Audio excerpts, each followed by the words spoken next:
But there was something she was doing. She would go out and buy groceries and come back. And I didn't give her money. She did it the first time. I was feeling like, Adi babe. So I will now say, hey, you're back. Welcome. Because I came to visit her, so I wasn't going anywhere. I was in the house. She's the one that will go out and come back. It wasn't sitting down well with me. So one day I called her. And she doesn't see anything wrong with it because, you know, she's Oyibo background. She was born and brought up there. Independence is their second name. They don't understand when somebody is paying their bills or providing. She has never understood it. I called her because the Igbo man in me rebelled. I said, see, this thing you're doing, don't try it again. As long as we're in this house, if you want to go and buy bread, ask me for money. Because you see, there is something in a man. Some call it ego, but there is something that God has put in a man to provide. I don't know what it is, but there is a man is built to not just protect, but provide. Ladies, pay attention. If you're courting or dating somebody that is comfortable with being jobless because you have a good job, run. Is a red flag. And the reason why that is because when God created Adam, the first thing God gave Adam was a job. Go and read Genesis.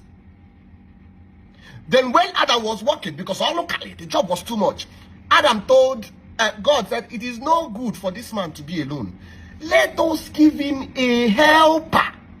So one of the primary purpose of a wife is to help, to support what the man is doing, not to be a breadwinner or a provider. Now, don't get me wrong or misquote me. There is nothing wrong with a woman.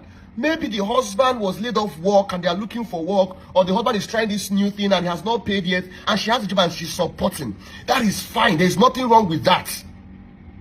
But you see that one that the man is now comfortable with being, because you have a good job, red flag, run. There is something wrong with that. Because a normal man is not supposed to go without having that thing in him, checking him to provide for the wife. And this has nothing to do with, oh, when we marry, he will change. Listen, I have been married for 3 years. Next month, November 21st, makes me 3 years of marriage. I'm still very young in this thing. But you see, my little 3 years, one thing I have come to realize is this. Anything your partner used to do before marriage only amplifies and multiplies after marriage. So if he used to be on his phone for 30 minutes before marriage, after marriage he'll be on his phone for 5 hours. So he's beating you now. Yeah, you guys are still dating and cutting, and you say he will change. He promised he will change when we marry. When you marry and enter that house, that they will is your corpse they will carry out of that house. Do you know why? You cannot change what you did not create. You cannot change a man. You cannot change a human being. What changes people is when the Spirit of God rests on them and they begin to have change in character. So when you think you can change your partner when you marry, you're joking, my friend. So you don't enter the institution of marriage with senses or what you see. You know, men are moved by what they see. Oh, she has she has gone to do a big backyard, or she has a front, and you go and marry somebody based off of what you're seeing with your eyes. My brother, I tell you this for free. People that are now divorced, there used to be a time where they tell their partner, I cannot do without you. They can't stay without being with each other. Now they can't set their eyes on each other. Do you know why? You do not enter the marriage institution with your eyes. The marriage institution, am I not too young to say this? The marriage institution was not even created by a man. It was created by a deity called God. So for you to be even enter that institution, you need a higher power. That is why, my friends, if you're about to date somebody, everything looks right, everything is perfect, but you're getting red check. I mean, you think about the future, you're panicking. Wait, pray, because your spirit will never lie to you. Or you want to get into a business, the people look right, the paperwork looks good, but there is something inside your spirit that is just not comfortable. Tell them you will get back to them, because your spirit will never lie to you. What most men now do is that they spend their time chasing after their girlfriends, and what they eventually do is they go and marry their girlfriends and date their wives. Because your wife was the one, that time you didn't have anything. This lady helped you suffer, put things together, and now you have much more money. You are now beginning to look for those ones that are appealing to the eye. You're going to get into trouble. Because you don't place value on the things the eye can see. So I like Coca-Cola. I like Sosa. I'm a brand ambassador of Sosa. But I don't use because of the packaging.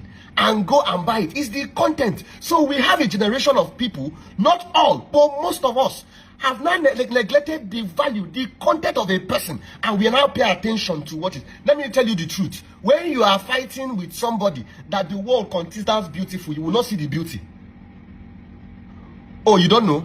When you marry somebody and the person is so beautiful, the people say, oh, your husband is so cute. When that man, that thing, that demon inside of him begins to come out, you will not see the beauty.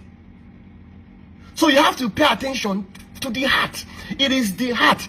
I don't know why I'm led to say this. There is somebody this is for. There are some of you ladies, you were so good to men, but you have been broken. Your heart have been broken in so many places by a few men that do not understand the value of who you are or what you have. God gave you a beautiful heart. You used to be so loving and so kind, and you started dating these people and they messed you up, broke your heart, started misbehaving, and you swore never to be nice to men. You said, in fact, you're going to be wicked to men, you're going to sleep with as many men, you're going to be this, you're going to be that. Don't do that, because you see what the devil is trying to do is to change your heart. And once your heart is changed, God cannot use the heart. Listen to me. The issue of life and death is in the heart. God uses the heart as the engine to take you to your destiny. So when the devil begins to make you change your good ways because of certain people that he brought into your life so that you become bad, it is not you they are attacking. It is the destiny that is ahead of you they are attacking. And you see women now say, if he's not using iPhone 15, if he's not driving a Benz, I don't want. Shame on you. Shame on you, because you have placed the value of a human being on material things. Do you remember the last time, that time you were so obsessed with iPhone 9? If you don't get it, you will die. iPhone 10, if you don't get it, it's like the whole world. Now, where is that phone? Do you know how many of my friends that control billions that don't give a damn what is iPhone 15? They don't care. Nobody's saying that there's anything wrong with material things. But when you are now obsessed and you put a whole human being, attach a whole human being to a material, you have lost the value of life and you will make a big mistake. So you've been dating somebody and you guys have not sat down. He has not sat down to ask you, so what's your plan? What do you want to achieve in life? She has not asked you, so what's your 5-year plan? Even if you don't have 5-year plan, at least have a plan.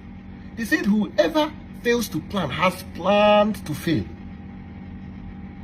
Oh, the one that is important, see now, come to the house. And probably the person now gets pregnant and you now decide to marry the person based on circumstance. Don't marry because of where you are. Marry based off of where you're going.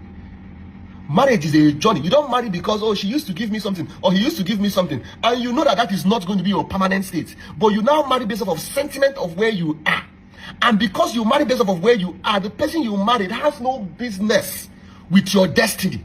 So you now marry, you now say, this is not the man I used to be, because he has expired in your hand. His job was supposed to help you at that particular time of your life and leave you. Not everybody that comes to your life is for dating. Not everybody that comes to your life is for marriage. Now the person now leaves, or God takes the person away, and you start feeling suicidal. That is not how it's done. Now, I'm saying this because I saw a video of a young woman. Genuine, you can tell. When you see genuine people, you know. It's always good to hear the both sides of the story. But any man that will abandon his children, let's say you have a problem with your spouse, but you see your children, the one you have the heart to now leave your children, there is something wrong with you. But I don't blame him, I blame the woman, because you must have seen traits of these things, but you neglected it. You neglected it. You didn't see it as anything. So women, I'm pleading. Forgive me, my voice is going high. And men, don't marry based off of what you're seeing. Take that person back into the place of prayer. I don't see why you want a phone, you fast for it. You want a car, you want a business, you do how many days fast, and you want to settle down and you're based in it. No, that is when you go and cry out to the Lord. Because there are hidden things in the heart of man that is only God can reveal it to you. But you see these men that are comfortable without job, they are fine, and they prefer the woman going to work and bring food. Run.